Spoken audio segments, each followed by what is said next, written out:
तुम बस एक ग्राउंडमैन हो तो अपनी औकात में रहो और जाओ जिसको मेरी शिकायत करनी है जाकर कर दो। आई एम श्योर जब आपने कल गौतम गंभीर की ये बातें सुनी होगी तो आपको भी लगा होगा कि यार ये क्या है यार, गौतम गंभीर हर जगह लड़ जाते हैं। मतलब आईपीएल में जब ये विराट कोहली के सामने आए तब लड़ गए, अभी रिसेंट टाइम्स में जब आईपीएल में नवीन उलक से विराट कोहली की लड़ाई हुई वहां भी आकर के ये लड़ गए और वहां पर भी उन्होंने एक लाइन कही थी जो आपको याद रखनी चाहिए। और इस वाले इंसिडेंट में दोनों को आप जब मिलाओगे तब आपको समझ में आएगा कि यार एग्जैक्टली मामला हुआ क्या था। वो तो अच्छी बात है कि कल इंडियन हेड कोच ने आकर के सारा मामला रफा दफा करा और आकर के प्रेस कॉन्फ्रेंस में सब कुछ शीशे की तरह साफ कर दिया कि एग्जैक्टली हुआ क्या था। सबसे पहले आपको मैं लखनऊ सुपर जायंट्स वाली लड़ाई में लेकर चलूंगा जहां पर उन्होंने विराट कोहली से साफ साफ कहा था कि ये मेरी फैमिली है और अगर मेरी फैमिली को कुछ भी उल्टा सीधा बोला then I will not leave anyone. ये कहानी मुझे अमित मिश्रा ने सुनाई थी। जब मैं अमित मिश्रा से मिला था उस टाइम पर अमित मिश्रा भी एलएसडी के साथ थे और उस टाइम पर उन्होंने बताया कि गंभीर ने आकर कहा था कि मेरी फैमिली के बारे में कुछ नहीं बोलोगे,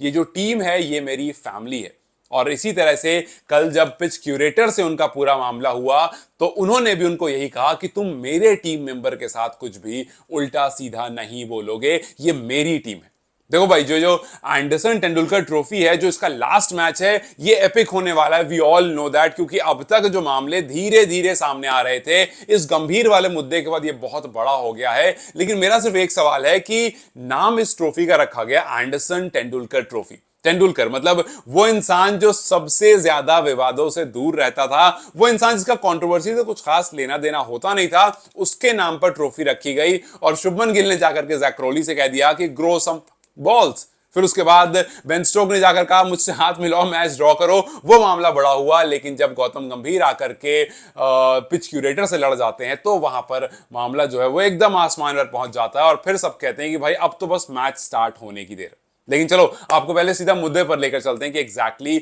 हुआ क्या था, क्योंकि जो हमारे बैटिंग कोच हैं चितांशु, उन्होंने आकर के सब कुछ क्लियर बताया। हुआ कुछ ऐसा कि जब सपोर्टिंग स्टाफ पिच के आसपास आइस बॉक्स लेकर जा रहे थे, जो बहुत कॉमन, आपने काफी बार स्पोर्ट्स पर्सन को पानी कैरी करते हुए, आइस बॉक्स कैरी करते हुए देखा होगा, तो जब वो आइस बॉक्स लेकर जा रहे थे वहां पर ली जो क्यूरेटर थे उन्होंने बदतमीजी से बात की ग्राउंड स्टाफ जो है, सपोर्टिंग स्टाफ जो इंडिया के थे उनके साथ। तो जब ग्राउंड स्टाफ ने सपोर्टिंग स्टाफ से बदतमीजी से बात की तो वहां पर गौतम गंभीर थोड़ा सा गर्म हो गए और उन्होंने कहा कि तुम मेरे प्लेयर के साथ, मेरी टीम के साथ इस तरह से बात नहीं कर सकते हो, सो इस बदतमीजी को यहां से दूर रखो। वहां पर थोड़ी सी गहमा गहमी जरूर हुई लेकिन मामला जो है वो शांत हो गया। बट उसके बाद जब पिच वाला मैटर आया, जब गौतम गंभीर और बैटिंग कोच पिच के आसपास थे और जब वो पिच पर जाकर के पिच देखने लगे, तब वहां पर ली ने एक बंदे को भेजा और कहा कि इनसे जाकर कहो कि इस पिच से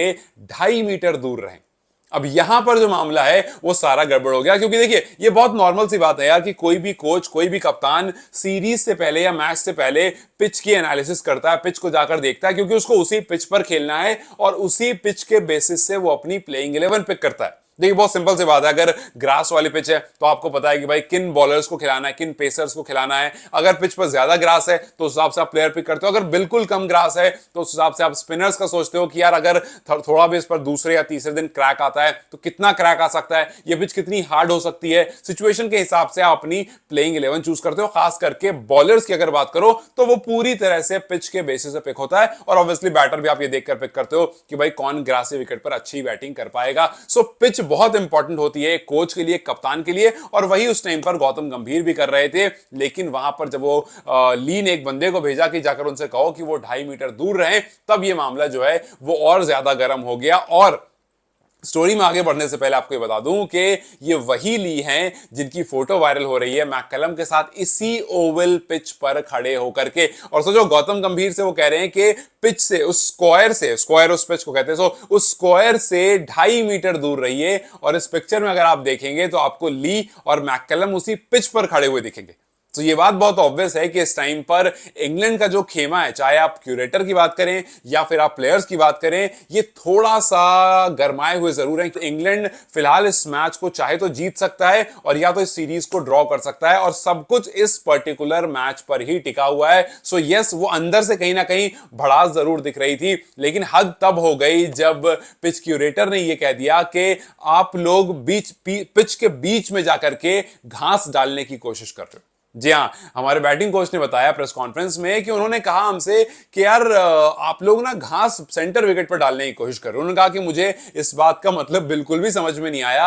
आखिर हमारे जूतों में ऐसी कितनी घास लग जाएगी कि हम जाकर के सेंटर पिच पर अगर खड़े हो जाएं तो वो घास उसमें चली जाएगी और उसके बाद पिच का बिहेवियर चेंज हो जाएगा और हमारे जूतों में लगी हुई घास जो है वो उस पिच को चेंज कर देगी अगले 5 दिन में, जो इन्होंने इतनी मेहनत से बनाई। उन्होंने कहा हालांकि मुझे पता है कि क्यूरेटर्स जो होते हैं वो काफी नकचढ़े होते हैं और ये इस पर्टिकुलर क्यूरेटर का नहीं, हमने काफी क्यूरेटर को देखा है, वो बहुत ओवर प्रोटेक्टिव होते हैं पिचेस को लेकर के, लेकिन इनको ये बात समझनी चाहिए कि हम कोई नौसिखिया नहीं है, हम सारे यहां पर एक्सपर्ट्स हैं और हम यहां पर इसी वजह से नॉर्मल शूज में खड़े हैं। आप अगर हमसे स्पाइक्स को लेकर के कंप्लेन करते तो हम मानते भी कि हाँ भाई हम क्रिकेटिंग स्पाइक्स में खड़े हैं, वहां पर रबर स्पाइक्स में खड़े हैं और रबर से कुछ भी नहीं होता है पिच को। सो इस बात पर आकर कहना सीधा सीधा हमारी स्पेशलिटी पर सवाल उठाता है और गंभीर ऑलरेडी पहले गर्म थे और इन बातों के बाद और ज्यादा गर्म हो गए कि आप उनकी इंटेलिजेंस पर शक कर रहे हो, आप उनकी पूरी टीम की जो स्किल्ड टीम है उन पर शक कर रहे हो कि उनको पता ही नहीं है कि किस तरह से आना है, किस तरह से रुकना है, कहां पर खड़े होना है, कहां पर नहीं खड़े होना। और जब इस तरह की बात करता है तो वो काफी एरोगेंट साउंड करता है। तो कुल मिलाकर कहानी ये हुई कि वो पिच क्यूरेटर पहले से ही किसी बात को लेकर गर्म थे और फिर उसके बाद जब ये पूरा मामला घटा, चाहे वो आइस बॉक्स वाला हो वहां जाकर सुना दिया, चाहे वो उसके बाद पिच वाला हो वहां जाकर के एक बंदे को भेज दिया कि इनसे बोलो कि 2.5 मीटर दूर रहें, और फिर उसके बाद कहीं ना कहीं ये कहना कि मैं तुम्हारी शिकायत लगा दूंगा। गौतम गंभीर ने कहा कि अपनी औकात में रहो, तुम सिर्फ एक ग्राउंडमैन हो और मैं तुमसे पूछ करके किसको कहां भेजना है, कहां रखना है, ये सब कुछ नहीं करूंगा। मुझे पता है कहां पर क्या किस तरह से किया जाता है और अगर तुम्हें शिकायत करनी है तो जिस मर्जी से जाकर कर दो, मुझे फर्क नहीं पड़ता है। हालांकि बाद में जब ली से प्रेस ने बात करने की कोशिश करी तो उन्होंने कुछ खास नहीं कहा, उन्होंने सिर्फ एक ही लाइन कही कि भाई देखो मैं उस इंसान को नहीं जानता हूं, इससे पहले भी नहीं जानता था, तो मुझे फर्क नहीं पड़ता है कि वो खुश है या खुश नहीं है, मेरा जो काम है वो मैं करके आ चुका हूं। अब देखना बस ये है कि ये जो पूरा मामला घटा है, जहां पर शुरू में तो गौतम गंभीर सबको गलत लग रहे थे, लेकिन जब गौतम गंभीर ने अपने टीम का स्टैंड लिया, जब गौतम गंभीर ने अपना स्टैंड लिया कि भाई मैं इस पिच पर आकर देख सकता हूं, मैं हेड कोच हूं यहां का, जब मैककलम आकर के इस पिच पर खड़े हो सकते हैं तो मैं तो आराम से इस पिच को आकर के देख सकता हूं, जब उन्होंने अपना स्टैंड लिया, अपनी टीम का स्टैंड लिया, तो सबने कहा कि नहीं यार, गौतम गंभीर गुस्सैल जरूर हैं लेकिन यहां पर उनका गुस्सा करना बिल्कुल जायज था। लेकिन अब ये जो बड़ा बड़ा मामला उठाया, अब देखना है कि जो 5th टेस्ट मैच है उस पर इसका कितना असर होता है। क्या पहली बॉल पड़ते ही गर्मा गर्मी शुरू हो जाएगी, क्या स्लिप कॉर्डन से पीछे से स्लेजिंग शुरू हो जाएगी, क्या बॉलर्स और बैटर्स के आंख में आंख डाल के एक दूसरे को गहमा गहमी और बुरे तरह से घूरना, वो सब कुछ शुरू हो जाएगा, और अगर हो जाएगा तो क्या ये 5 दिन तक चलेगा, और अगर चलेगा तो ये सीरीज किस तरह से एंड होगी, ये देखना बहुत इंटरेस्टिंग होगा। क्योंकि जिस तरह से शुभमन से लेकर के बेन स्टोक्स से लेकर के अब ली तक ये बात पहुंच गई है और गौतम गंभीर तक ये बात पहुंच गई है, तो ये भी देखना इंटरेस्टिंग होगा कि डगआउट से बैठ करके इंडिया के हेड कोच किस तरह से वहां से कम्युनिकेट करते हैं और किस ब्रांड की क्रिकेट खेलने को कहते हैं। क्या अग्रेसिव क्रिकेट खेलेगा इंडिया या फिर डिफेंसिव होकर के जिस तरह से अब तक काफी सारे गेम्स में खेला है उसी को कंटिन्यू करेगा। How do you see the 5th test match? Do let me comment section, to the new guys, take care, I will see you very soon, bye bye.